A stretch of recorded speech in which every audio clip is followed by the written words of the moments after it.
Está no ar mais um episódio do Videocast Pode Falar para quem é melhor assim. Hoje o entrevistado é Ademário. Ademário que é soteropolitano, dirigente partidário, cientista social e militante do movimento negro. Ademário, fala um pouco de você e suas pretensões na vida. Olá, pessoal, a galera aí do podcast, né, para quem é melhor assim, a turma desse ponto. Eu sou Ademário Souza Costa, aí de batismo. Eu sou de São Cristóvão do Aeroporto, o último bairro de Salvador. Eu fui usar as Margaridas também, se não for o bairro, mas assim, então o último bairro de Salvador. A minha família veio do interior do estado, uma parte de Feira de Santana, a turma vaqueiros que eram já ali do Candomblé, na zona rural de Feira de Santana, da cultura da carne, do couro. E a outra parte da minha família vem das margaridas, assim, da cultura mais do azeite, do marisco, do mangue. E essas culturas se encontraram aqui em Salvador para forjar minha família. Meu avô era Ogã, e a minha bisavó, ela era orixá. Então, em casa tinha oficina de agogô, de atabaque. Então, meu avô foi a última pessoa da minha família a falar Yorubá fluentemente. E até depois da faculdade que eu vim aprender que meu avô falava certo, porque meu avô falava autei, não falava aumente, né? Colher, galfo, só que Yorubá ele falava fluentemente, ou seja, a língua dele ele falava direito. Agora, o estrangeiro, que foi, era o português, é que ele É o português, né? Aí era estranho, esse português. E aí eu cresci desse ambiente de lideranças comunitárias. Meu avô passou para minha mãe, que já foi uma militante da PLB, ela era professora da escola pública estadual, né, da rede pública. Minha mãe foi a primeira pessoa que passou no vestibular na minha rua, na minha família, em uma parte grande do bairro, né? Que massa. Então, isso foi a universidade Como a nossa mãe falou, isso é importantíssima na minha vida. Foi a pessoa que me levou para minha primeira passeata, para minha primeira greve, para minha primeira campanha eleitoral. E foi minha primeira referência de massa, assim, de falar para o microfone, de organizar o povo, fazer luta e tal. E foi ali na escola técnica que, além de estudar a instrumentação, matemática, física, química, biologia, eu iniciei meus estudos sobre a literatura do movimento comunista, do socialismo, do marxismo, e também conheci o meu primeiro núcleo de estudantes negros, que era organizado ali na escola, né, o núcleo de estudantes negros da escola técnica, e eu fui conhecendo ali ao mesmo tempo o partido, a luta popular de massa, que era uma escola com muita mobilização de rua, e também o movimento negro. Então, esses três encontros aconteceram mais ou menos na mesma época da minha vida dentro da escola. Então, eu sou bem aquele fruto do cara que a ultradireita fala, que, pô, o cara entra na escola técnica, e aí se vai pro comunismo, depois entra de partido político, quando vai ver, olha, eu sou esse cara. Falando de movimento negro, você defende o socialismo, né? Que é muito complexo, né? Ainda mais que o movimento negro vem em outra pegada, com atrombamento e tudo mais. Eu queria saber de você, né? O que é o socialismo que você defende? Eu não sou adepto do socialismo abolicionista. Primeiro que a gente tem que lembrar de forma muito incisiva que a escravidão negra foi o principal motor de acumulação do que a gente chama de capital primário. Esse capital foi fundamental para financiar a Revolução Industrial na Europa e garantir a acumulação de reservas de capital necessárias para constituir o capitalismo moderno. Então, sem a escravidão negra, seria impossível constituir o capitalismo moderno tal qual ele existe. Da população negra, do tipo de cárcere que nós estamos condicionados, sejam cárceres de prisões visíveis ou das prisões invisíveis a céu aberto, isso só vai existir rompendo de fato com o sistema. É importante a gente saber de referências como Thomas Sankara, Samora Machel, né, que são referências de pessoas que são formuladores, militantes, dirigentes, presidentes de países socialistas e dirigentes negros, né, que com armas na mão fizeram revoluções nos seus países. É importante falar das Panteras Negras, que tinham uma referência marxista muito forte e que pregavam de fato a revolução com o povo em armas na mão. Então, eu acho que a incoerência é ser socialista e não ser antirracista, e a incoerência também é achar que é possível acabar com o racismo dentro do capitalismo. Por isso que eu sou socialista e, ao mesmo tempo, eu sou adepto do quilombismo. Por isso que eu sou socialista abolicionista.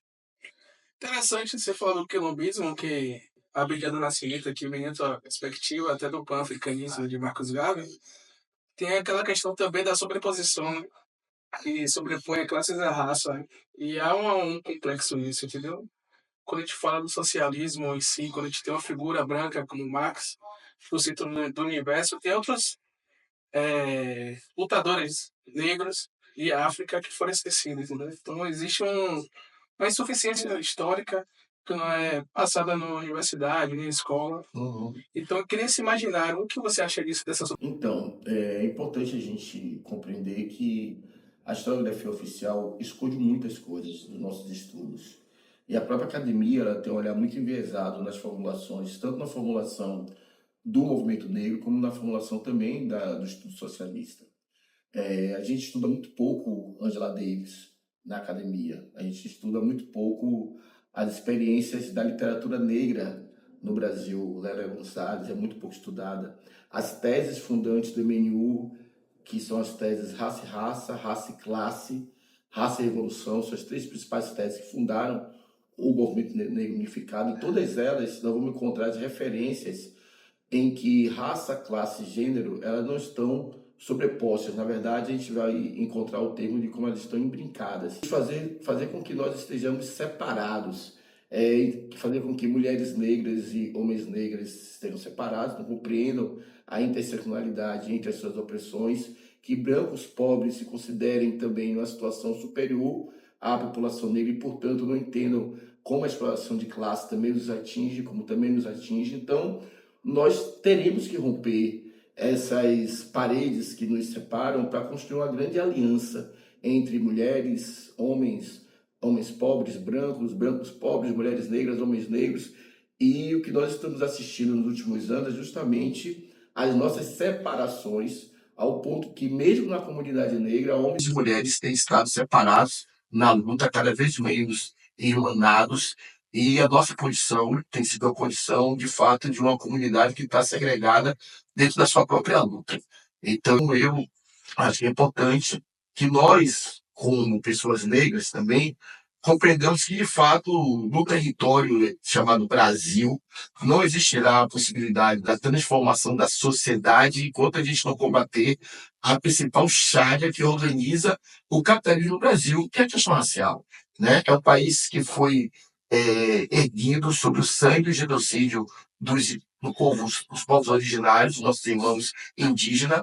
Sobre a escravização das pessoas negras e sobre a brutalidade fascista do Estado sobre a população como um todo. Então, os episódios como o genocídio indígena, a escravização negra e a ditadura militar são três grandes episódios brasileiros que foram colocados debaixo do tapete e nunca foram analisados, revistos, estudados e compreendidos pela sociedade brasileira tal como eles são.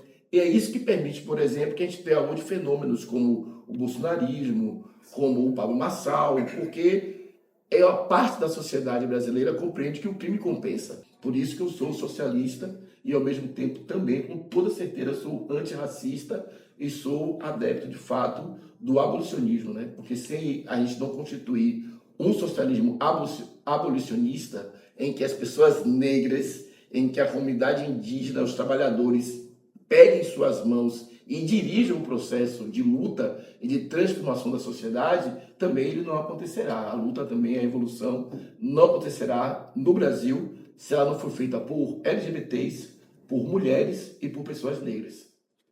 interessante, né? Quando a gente fala dessa sobreposição e a concepção que você traz. Tem uma pergunta bastante interessante aqui, que é: Salvador é uma das capitais que mais violenta e assassina mulheres, sobretudo mulheres negras. A Bahia é líder de feminicídio no cenário nacional. De acordo com o Observatório de Segurança Pública, enquanto um homem negro, como contribuir para o enfrentamento do feminicídio, Salvador? Inclusive, esse ano, pelo menos nos 3 primeiros meses, nós tivemos um aumento, se eu não me engano, de 27% nas taxas de feminicídio, o que é uma situação muito grave. Nós precisamos tomar algumas medidas fundamentais, porque Salvador precisa ser uma cidade das mulheres. Se Salvador não for uma cidade das mulheres, ela não será uma cidade para ninguém. porque as mulheres são, de fato, o sustentáculo das cadeias sociais, de acolhimento, de educação e das cadeias produtivas que mantêm a cidade de pé. Se não fossem as mulheres, a cidade seria, de fato, um cenário de guerra campal a céu aberto mais agravado do que ele já é hoje, porque as mulheres constituem cadeias invisíveis de sociabilidade e proteção social que ninguém... precisamos de uma rede pública de creche de tempo integral para essas mulheres. Aí você diz assim, para essas mulheres, sim, porque são elas que ficam com o fardo de tomar conta dos filhos. Precisamos, dois, de crédito. As mulheres precisam ter acesso a crédito direcionado para essas mulheres, para que elas possam fortalecer as cadeias produtivas e os grupos de geração de renda que já existem na cidade de forma informal e que o governo não vê.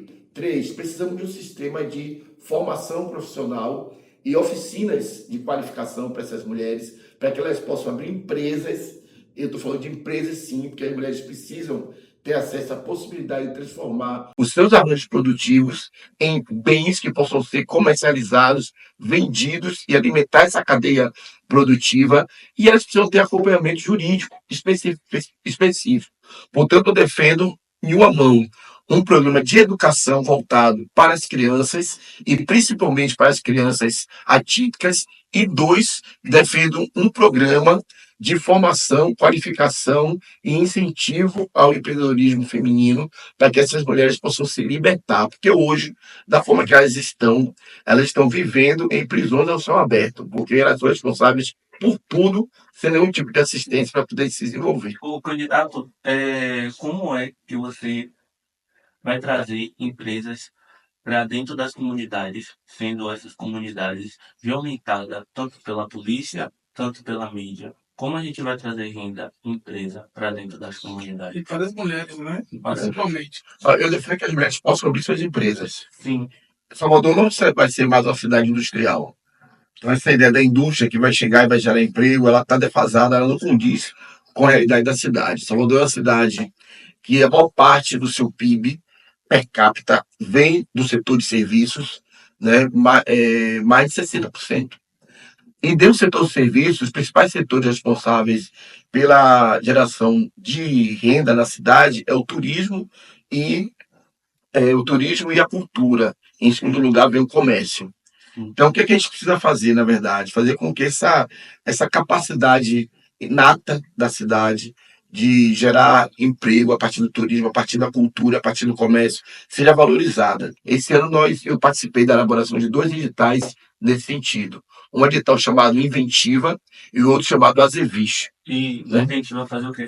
O edital Inventiva é justamente para que mulheres, direcionado para mulheres, para que as mulheres, a partir do seu CPF, elas não precisam ter CNPJ, as ideias que ela tem, ideias criativas e produtivas, elas recebem uma bolsa, cada uma dessas mulheres, de R$80 mil, para que a partir dessa bolsa ela tenha 10 meses para desenvolver, transformar o seu produto em uma empresa. E aí ela tem uma assistência jurídica, uma assistência de orientação técnica durante esses 10 meses, e ela tem uma parte desse dinheiro para se manter e outra parte para pagar justamente essa consultoria. E a outra parte é para ela comprar os equipamentos necessários para desenvolver o seu produto. Esse edital chamado Inventivo é para botar dinheiro na mão de mulheres que possam desenvolver suas ideias. Pegando só um gancho, né, me trouxe a minha lembrança quando a minha carteira de trabalho foi assinada.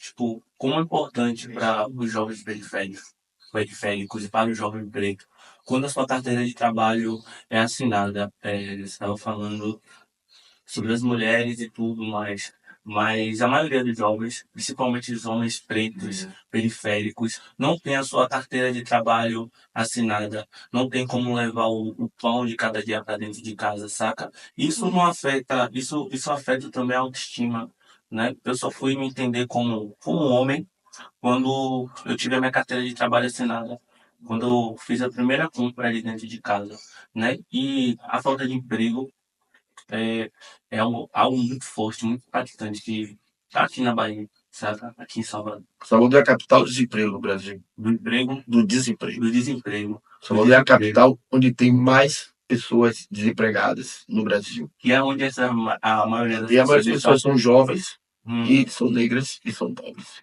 saca? Certo? É essa a situação que a gente tem na cidade. Mas a maioria dessas pessoas se autoestimam. Por isso que eu defendo um plano municipal de bolsas, porque eu acho que é importante que a cidade também se preocupe.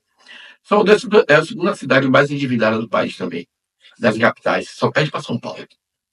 E o que está sendo feito na cidade é uma bomba relógio que vai explodir lá na frente. Sim. Porque o problema maior não é o endividamento da cidade, é a qualidade desse endividamento. O governo municipal tem tomado sucessivos empréstimos, mas esses empréstimos, esse dinheiro, está sendo aplicado em quê?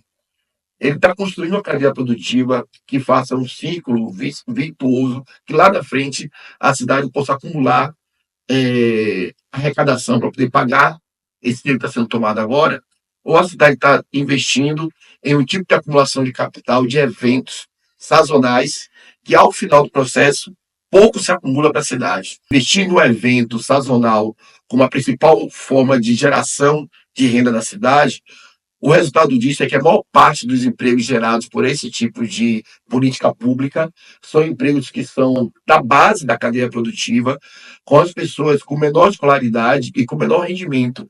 Nós temos, acho que, o 15º rendimento médio do profissional da cultura no Brasil está na cidade de Salvador, 15º. E por que isso acontece?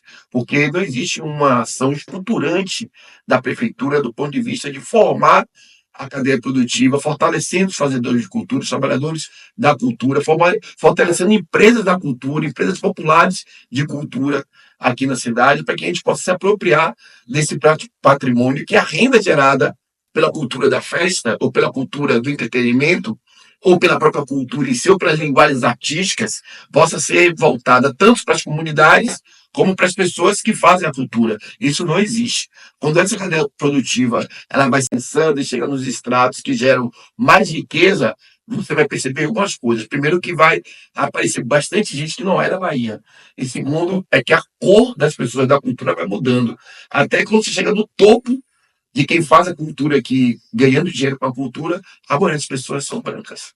E não moram nos lugares aonde a cultura é pisada, gerada, elaborada, formada ali no chão do terreiro, sabe, no chão da comunidade, desde que a gente começa a quebrar ali no paredão, desde que a criança começa a tocar uma tabaco, recita no busão, recita no busão, faz a arte de rua, tudo. Esse é o extrato que faz a imagem do país, a imagem de Salvador, a imagem da Bahia, a imagem do Brasil, mas nós não nos apropriamos disso, isso não é nosso. Então, o que eu estou assim, com muita energia para fazer a disputa, porque a gente só gosta de disputa com cachorro grande, né? Se for para fazer uma disputa, não, eu gosto de ir lá onde está o centro da questão hoje, é na nova forma de acumulação de capital que está sendo promovida pela Prefeitura de Salvador. Existe uma nova forma de acumulação de capital na cidade e nós estamos fora nós estamos fora desse processo. É uma continuidade da política colonialista que fundou a cidade de Salvador, que se perpetua através das cadeias de poder até os dias de hoje. Quando você fala dessas desigualdades, né, seja social, racial, em relação ao carnaval e todos os fundos que é ligado à população negra, então a gente vai no seu mandato, né, quando você fala da questão de ir à frente e lidar com gente grande. Então trago essa perspectiva aqui de quais fiscalizações e a implementação de lei irá requerer para reverter esses dados e garantir mais direitos e cidadania para a população e atender nossos anseios como juventude. Olha, eu acho que a gente precisa fortalecer o Plano Municipal de Cultura, Sim. fortalecer o Conselho Municipal de Cultura, dar publicidade e fazer escuta pública na formulação dos editais. É importante que isso aconteça. A gente não pode mais ter editais que são pensados dentro dos gabinetes e quando nós nos deparamos com as entidades, como realmente elas funcionam, os editais, que devem ser uma ferramenta de democratização, acabam sendo uma ferramenta de afastamento de quem faz a cultura e quem faz a política de juventude dessa política pública, desse dinheiro público. Então, segundo lugar, nós precisamos constituir escritórios populares de projetos criativos. Os bairros precisam ter escritórios de projetos criativos, para que a gente possa formar uma cadeia grande de jovens com capacidade de elaborar projetos e disputar a política pública. Como seria isso? Olha, eu sou idealizador do escritório chamado Ajaiô, Sim. É o escritório de projetos criativos que a gente fundou nos Filhos de Gandhi, eu como diretor de relações institucionais. Esse AGIO aconteceu da seguinte forma: no Ouro Negro de 2023, a gente quase foi desclassificado, né? Quase foi desclassificado e tal, e perdeu uma parte do dinheiro, problema do nosso projeto.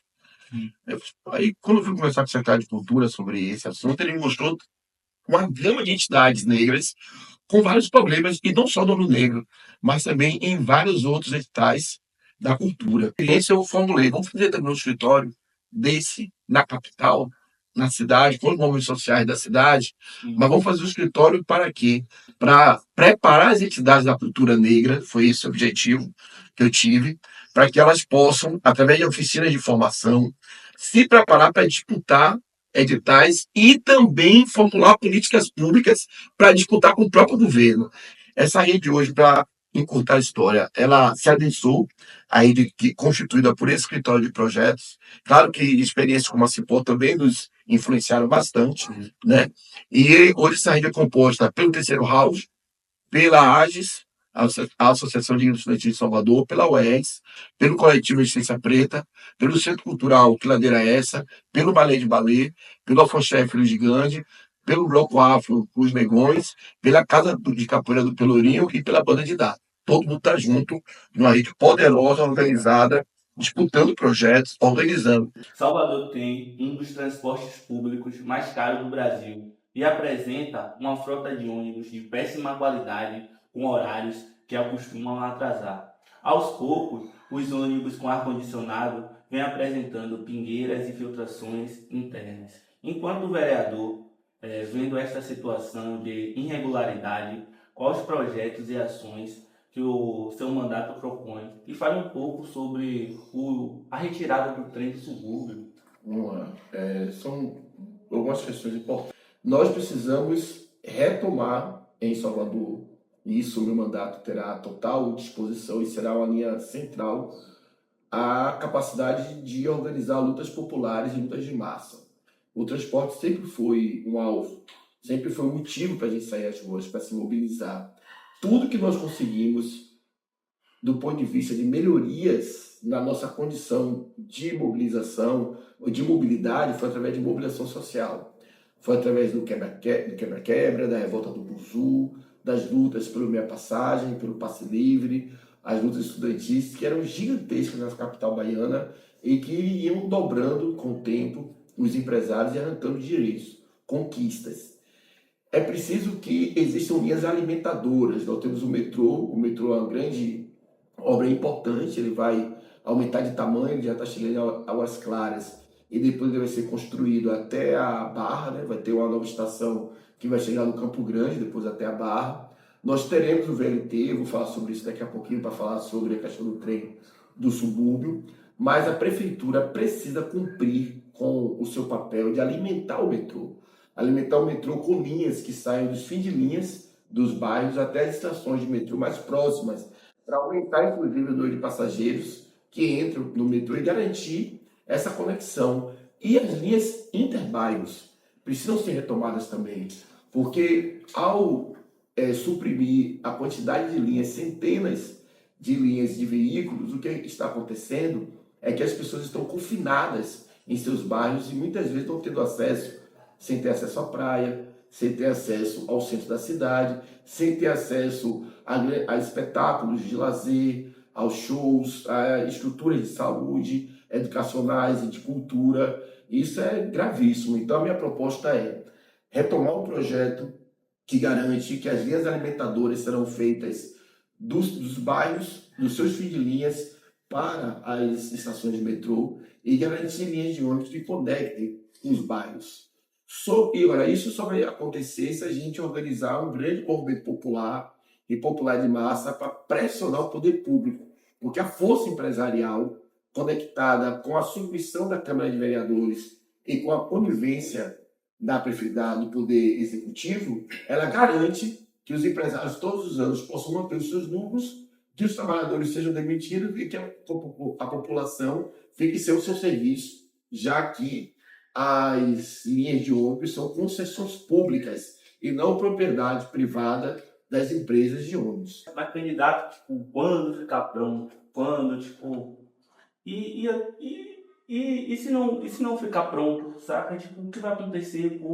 Porque isso mudou a vida de várias pessoas que eram acostumadas todos os dias a pegar o trem do subúrbio e hoje simplesmente desapareceu. Eu também acho que o governo devia ter esperado mais para desativar os trens, Saca? devia ter feito isso em uma situação mais confortável para a população. E perguntar para a comunidade. Por que não perguntaram para a comunidade? Sempre a escuta ativa é fundamental, a gente não pode errar nisso, a gente tem que fazer escuta ativa, a gente tem que ouvir a base, tem que dialogar com as pessoas.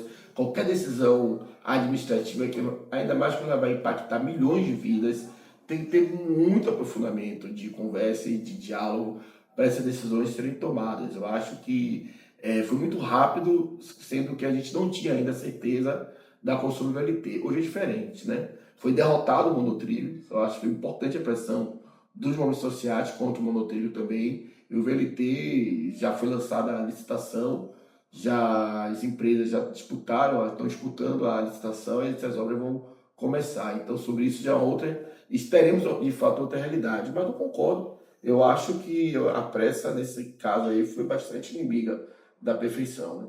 E trazendo esse gancho também, para que o jovem não fique num dilema entre trabalhar, estudar ou cuidar dos filhos, tendo de vista o alto índice de gravidez, segundo especialistas do IBGE, que a Campaiana tem muitos adolescentes e jovens, quais são os seus projetos sobre educação e principalmente para a infância, tendo em vista a necessidade de implementação de creche e pré-escola integral? Acho que a pergunta tem algumas respostas.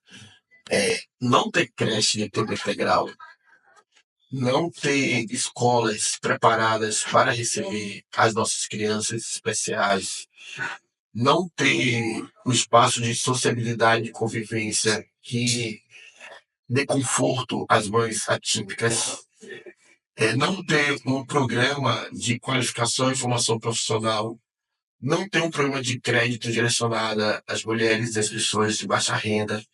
Todas essas ausências precisam se transformar em propostas de políticas públicas, em programas que se desdobrem em projetos que sejam implantados nas periferias da cidade. Até porque a periferia ela não é só um conceito relacionado à distância física entre os locais. A periferia também, ao fim e ao cabo, tem a ver com a distância de acesso a direitos. E mesmo para quem mora hoje no centro da cidade, a turma ali da Baixa da Lama, a turma ali da Barroquinha, né, da Rua 3 de Maio, da 28, toda essa turma está na periferia da cidade, mesmo morando em pleno centro da cidade, porque o direito e o acesso a bens é muito difícil, a bens públicos, a serviços públicos. Nós precisamos requalificar, revitalizar e não requalificar, revitalizar o centro da cidade. Nós precisamos garantir uma política pública de financiamento de moradias a partir das moradias que já existem. Eu sinto uma experiência importante do IFAM, chamada Canteiro Modelo.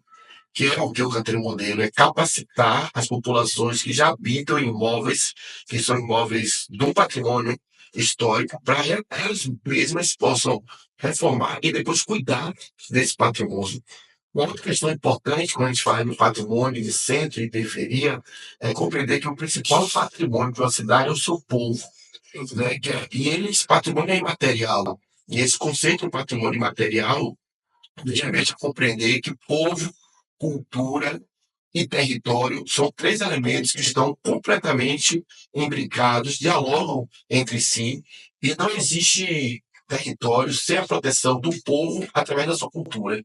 O racismo ambiental afeta, sobretudo, as periferias de Salvador, causando transtornos para moradores locais e poluindo territórios sagrados. Você, na condição de vereador, como enxerga esses atos de racismo ambiental e quais as iniciativas possíveis para garantir a melhor cidadania para essa população? Eu sou vítima, sobrevivente do racismo ambiental, né? Eu nasci em uma área urbana, então eu nasci e cresci no meio de charretes, carroças, cavalos, no meio de gado andando pela rua. Eu ia para a floresta, para Mata Atlântica, para tomar banho de rio. Passava o dia em pés de árvores maravilhosos, comendo fruta. E não tinha problema com fome, com preocupação com comida, porque tinha muita comida na rua. Na rua. Porra, literalmente você é aquele cara que fala, "Oh, tava aqui quando tudo aqui era mato." Exatamente, eu tava aqui. Só que era lindo, eu nasci num bosque maravilhoso, lindo, cheio de borboletas, cheio de pássaros, beija-flor e tal. Acordava de manhã com o canto dos passarinhos, com o cheiro do orvalho e tudo mais. Só que aí foi adensando o bairro, né? Foi adensando o bairro, a gente vai aquela inspiração daquilo que diziam pra gente que era o progresso, a gente querendo asfalto, a gente querendo concreto, a gente querendo supermercado e tal, não sei o quê. E com o tempo, o que aconteceu? A gente começou a ter o processo de derrubada das matas para construir mais casas, construir condomínios, a poluição do rio, a morte das espécies nativas. A gente muitas vezes ia na rua, pá, passava um saringueiro, fazia comida, tal, e comia, certo? Então isso foi morrendo, essa fauna foi indo embora, o asfalto, aí os riachinhos foram virando córregos de esgoto, as fontes foram sendo soterradas, a água que chegava da embasa dava micose na pele, né? E a própria água da embasa dava micose, a gente não tinha mais outra água para usar, porque o resto da água estava toda contaminada, e a gente todo mundo tinha micose, e tinha que se cuidar e tinha que ir para Itapuã, aquela fila enorme, que você chegava às 3h30 da manhã, só que aí às 6h30 já tinha acabado a ficha para poder. Só que não era ficha para você ser atendido naquele dia, era ficha para você conseguir agendar a consulta. Ela tinha isso. Não era a ficha da renascimento. Exatamente, né? Da consulta. E no dia da consulta, chegava lá e atendia 4, 5 pessoas e pá, foi embora. Já foi o cara, velho. Já bateu, Já bateu, já tinha que. também. Já tinha que. Quando você não tá com a ficha aí, você vai ser atendido e tal. E você tá se rasgando todo, se acabando todo, se coçando todo e tal. E, porra, meu ambiente destruído. E aí o que aconteceu? No lugar das lindas borboletas, dos incríveis passarinhos e tal, aquela coisa toda, foi infestações de ratos, de roedores, Sim. de baratas e de muriçocas. A gente movia com 2, 3 mosquiteiros e se cobria todo, tinha pesadelo, porque passava rato, passava muriçoca dormindo, tá, as baratas andando pelo. E quando chovia, velho. Quando chovia, que a galera. Que aí começou a ter fossa séptica, né? Pô, ali evoluiu, então fossa séptica. Porque chovia não tinha sistema de esgoto. O que acontecia? Fossa séptica. Como é essa força? Você guarda os dejetos dentro dentro da lá, Fossa, né? na fossa. Só que ela tem que ser limpa. Aí como é que limpa a fossa? Quando chovia, abria a fossa e tudo ia para o meio da rua. Tudo, de todas as casas. Todo mundo jogava no meio da rua. E depois você andava na rua, velho, ia jogar bola. Isso é o quê? Isso é racismo ambiental. Porque justamente uma população pobre, majoritariamente negra, ela não teve o direito de escolher como deveria desenvolver o território de Mata Atlântica sobre a qual ela estava citada. Ela tinha acesso a árvores frutíferas, a fauna da Mata Atlântica e a água limpa. Isso é uma puta riqueza. E nós não tivemos acesso a decidir como usar esse manancial.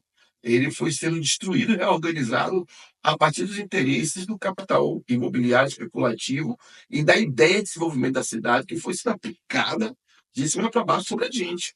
Salvador é a cidade das águas, de rios, de lagos, de lagoas e do mar. Essa riqueza incrível, ela é exuberante e ela está sendo paulatinamente destruída, justamente porque isso faz parte da destruição da riqueza ambiental da cidade, faz parte também da valorização de nichos ambientais, nichos de exuberância, para que esses nichos sejam apropriados, valorizados e apropriados pelo capital imobiliário.